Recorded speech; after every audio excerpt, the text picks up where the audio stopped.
यशस्विनीची आशा, शिकू नव्याने आत्मशक्तीची भाषा, शिकू नव्याने आत्मशक्तीची भाषा, आपण साऱ्या यशस्विनीची आशा. अशी सुरुवात कशी काय झाली तुमची, म्हणजे कसं ह्या याच्यामध्ये तुम्ही कशा काय पडल्या पापडांच्या याच्यामध्ये? पापडांचे हां, कसं काय म्हणजे? मी ते काकूची सासू होती, अच्छा, मी त्यांचेच करा असायची. ओके. हा? हां, मी माझं लग्न त्याहीच केला, मी त्यांचेच करा असायची. ओके. मी तिथेशी त्यांचे पापड हाताने आमची पहिले उघला तर डाळ सरायला लावायची, जात्यानी दालाला लावायची, मग आम्ही ते जात्यानी दालाचो, घरीच बनवायचो. बरोबर. मग असं करता करता माझं त्या डोक्यात पकारायला काय असंच पापड बनवायचं. अच्छा, म्हणजे प्रमाण लक्षात ठेवलं तुम्ही. ठेवलं बरोबर.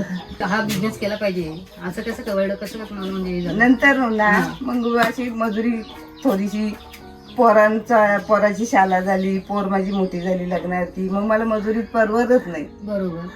3 रुपये मजुरी द्यायची, ओके. 2 रुपयापासून मी मजुरी केली. हां, हा? नंतर 3 रुपये आली, त्याच्यावर 5 रुपये झाली. अच्छा. अशी मजुरी करून मला परवडत नाही. माझी परवडत नव्हतं. पोरं मोठी झाली, पोरांना लाता कपडा घेऊ कमवतो, पोट भरू असं झालं. मग ओके. विद्या लागली मला एक दिवस सांगायला, अशी कुठं कुठं काय मीटिंग असली का मला ती बोलवायची ना, चला तुम्हाला असा शिकवते, चला तुम्हाला तसा शिकवते. पण तिने मला सगळ्याला पुरं घेतला, हां. मागं मला ठेवला आणि मला पुरं घेतला. भले मी त्यांची भांडी घासली, हो हो हो. तो मला पुरं घेतला. बरोबर. प्रत्येक वेळेला बरोबर आहे, मला काही काही कामं सांगायची. मी सांगायची, विद्या तू सांगतेस, माझी डोक्याच्या वर जात आहे काम, ओके, बरोबर. मला काही होत नाही. बरोबर. हा? माझे पोरांचे माझं लक्ष लागतोय. मग एक काम करू का, मी थोडं पापड करून दे, आपल्या माणसाला जेवढी माहिती तेवढं दे. अच्छा. मग तिने बँकेत नेलं थोडस सगळ्यांना टेस्ट करायला, बँकेवाल्यांना आवडलं. मग ती थोडी 10 किलो लागलं का, आता आपलं 10 किलो पापड पाहिजेत का, प्रत्येक घरी बनवायचं. म्हणजे एकंदरीत हा बिझनेस म्हणजे तुम्हाला सपोर्ट करण्यामागे किंवा बिझनेस वाढवण्यामागे विद्यार्थ्यांचा मोठा वाटा आहे. बरोबर. म्हणजे त्यांनी तुम्हाला सपोर्ट केला, Support केला. इथपर्यंत पोहोचला. ओके. हे मला सपोर्ट तिने दिला, तिचे मुलं मी हे धंदा करायला लागले. Okay, okay. कारण मला कोणाची बाजू नव्हती, आधार नव्हता, तर तिने मला आधार दिला. आता हे लॉकडाऊन मध्ये 2 वर्ष फॉर्माचा घरी राहिला. पण आता हा बिझनेस होता म्हणून तुम्हाला हातभार लागला. हा, बरोबर. मग असंच हे बनवायचो, घरी थोडं बनवायचो, फॉर्माचा गाडी घेऊन सगळी जायचा ते. आणि नंतर मग तुम्ही हा जो व्यवसाय चालू केला, तुम्हाला म्हणजे हे लग्नाच्या अगोदर तुम्हाला माहिती होतं का मावशी हा व्यवसाय करताय? हो, माहिती एक्सेप्ट पण केलं? हो, केलं.